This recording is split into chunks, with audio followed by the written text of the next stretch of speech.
जय श्री कृष्ण। भगवत गीता के अध्याय 6 से श्लोक संख्या 23। ताम विद्यात दुख संयोग वियोगम योग संगतम सनिश्चयेन योक्तव्यो योगो निर्विण्ण चेतसा। दुख से दूरी का होना ही योग है। जो ये जान गया, दृढ़ता पूर्वक और संकल्प के साथ निराशा से मुक्त होकर ध्यान अर्थात उसको मेडिटेशन करनी चाहिए। इस जीवन में दुख से जुड़ाव को तोड़ने का मार्ग सिर्फ योग है। ध्यान अगर नहीं भी लगता तो निराश नहीं होना चाहिए, विचलित नहीं होना चाहिए, योग के मार्ग में आगे बढ़ते रहना चाहिए। ये हमारे इस जीवन का मूल उद्देश्य होना चाहिए।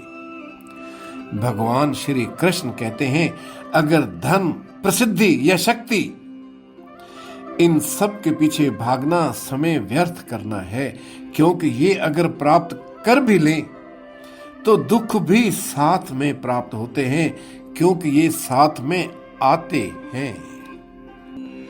इसलिए व्यक्ति को दिव्यता के साथ में जुड़ने की कोशिश करनी चाहिए।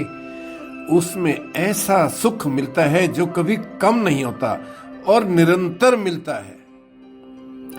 योग का वास्तविक अर्थ ही यही है, भीतरी दिव्यता के साथ में जुड़ जाना, ईश्वर के सामने समर्पण करना, उसकी इच्छा के सामने समर्पण करना। इस संसार में चारों ओर माया है और माया अंधकार के समान होती है और भगवान प्रकाश के समान होते हैं। प्रकाश अंधकार पर हमेशा हावी होता है। माया का परिणाम दुख है और योग में आना दिव्य सुख है।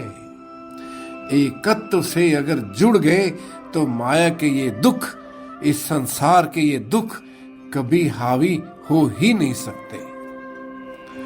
तो दोस्तों, ये था अध्याय 6 से श्लोक संख्या 23। जय श्री कृष्ण।